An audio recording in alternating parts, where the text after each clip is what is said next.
దాంతో పాటండి వైసీపీని చూసుకుంటే ఎలక్షన్స్ మూవ్‌మెంట్‌లో నెల్లూరుకి సంబంధించి నెల్లూరు ఎంపీ వైసీపీకి రాజీనామా చేసి టీడీపీలో అక్కడి నుంచి శరత్ చంద్రారెడ్డి అని అరవిందో ఫార్మాకి సంబంధించిన వ్యక్తి అక్కడి నుంచి వైసీపీనికి పోటీ చేస్తున్న పరిస్థితి.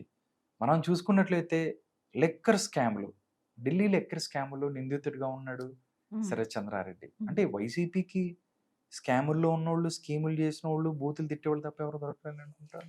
మనకి చూస్తుంటే అదే అర్థమవుతుంది గదా! ఎందుకంటే హ్మ్. అక్కడ జగన్మోహన్ రెడ్డి అలాంటి వ్యక్తి హ్మ్. 1.5 సంవత్సరం 18 నెలలు జైల్‌లో ఉన్న వ్యక్తి. హ్మ్. సో, ఇప్పటికీ స్టిల్ కేసులు నడుస్తూనే ఉన్నాయి. ట్రయల్ వెళ్ళట్లేదు ఆయన కానివ్వండి. హ్మ్. 4 ఏళ్లుగా ఆయన కోర్ట్‌కి అటెండ్ అవ్వట్లేదు గానివ్వండి. హ్మ్. కానీ ఆయన మీద ఉన్న కేసులు గానివ్వండి. సో, అలాంటి వాళ్ళనే సెలక్షన్ చేసుకుంటారు. ఎందుకంటే మనీ పవరేగా ఇంపార్టెంట్ అనుకుంటున్నాడు.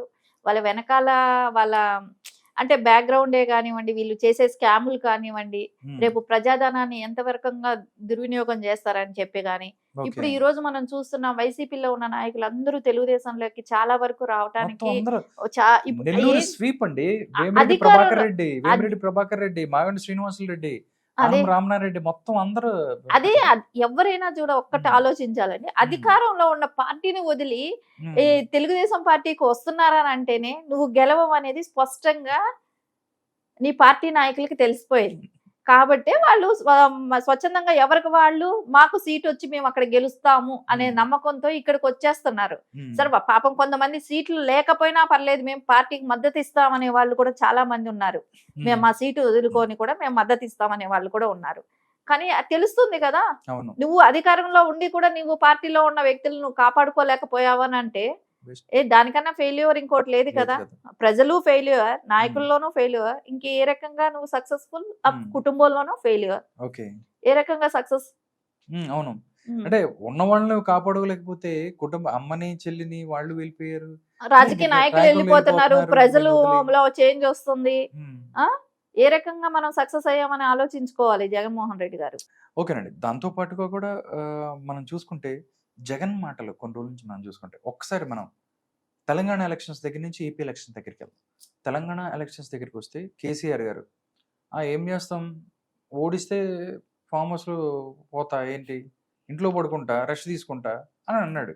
హ్మ్. సేమ్ జగన్ మాటలు కూడా ఏమవుతదో అన్నట్టుగా మాట్లాడారు. నిన్న జరిగిన ఒక కోఆర్డినేటర్స్ మీటింగ్, నియోజకవర్గ కోఆర్డినేటర్స్ మీటింగ్స్‌లో కూడా ఆయన చెప్పాడు. హ్మ్. ఆయన చెప్పిన మాటలు బయటకొచ్చాయి.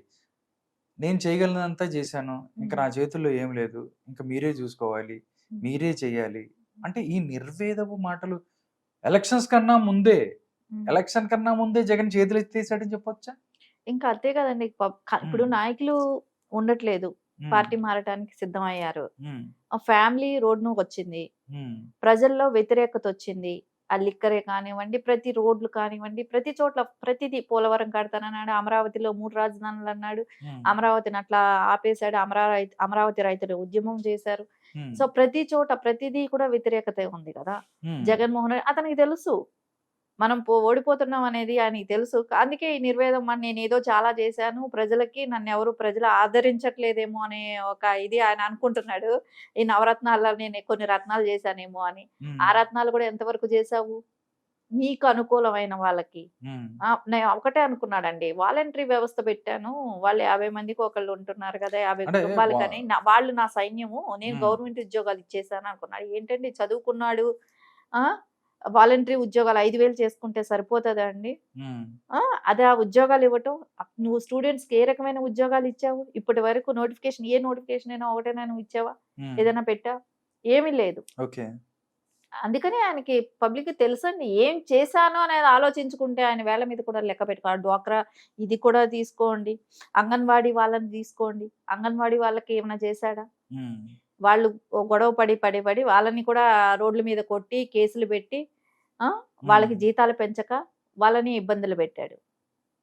ఓకే. హ్మ్. అంటే టోటల్‌గా అన్ని వ్యవస్థలను నిర్వీర్యం చేశారంటారు. ఆ! ఓకే. అదే జరుగుతుంది గదండీ ప్రతిదీ, ప్రతి వ్యవస్థ. హ్మ్. అతనికి సపోర్ట్ ఎక్కడ ఏ నాయకుల దగ్గర నుంచే కానీ, ఎక్కడి నుంచే గాని అతనికి సపోర్ట్ కాదండి. హ్మ్. వెయిట్ చేశారు. 5 ఏళ్ళు చూసారు. ఛాన్స్ ఇచ్చారు. 5 ఏళ్ళు ఆయన చెప్పినట్టు ఇన్నారు. బానిసల్లాగా ఉన్నారు. ఆయన ఏం చేస్తే దాన్ని సరే అనాలి. హ్మ్. ఆయన ఏం చేస్తే వాళ్ళని తిట్టు అంటే వాళ్ళని తిట్టాలి. ఆ! అక్కడ వాళ్ళ కార్యకర్తలు కొట్టండి, చంపండి, నరకండి అని మాట్లాడితే చెయ్యాలి. ఉమ్. అది బ్లెంట్ గా ఒక రాజు ఎలా ఒక రాచరికం. రాచరికంలాగా ఉమ్. ఒక రాజు ఏం ఆర్డర్ చేస్తే ఉమ్. అది ఫాలో అయ్యారు నాయకులు కూడా. ఉమ్. సో ఇప్పుడు తెలుస్తుంది కదా, ఎప్పుడు 5 ఏళ్లకు ఒకసారి ఈ ఎలక్షన్ రాబట్టి ఆ రాచరికం అనేది పోతది కదా. సో అవును. ఇప్పుడు అదే ఆయనకి గుబులు స్టార్ట్ అయిపోయింది.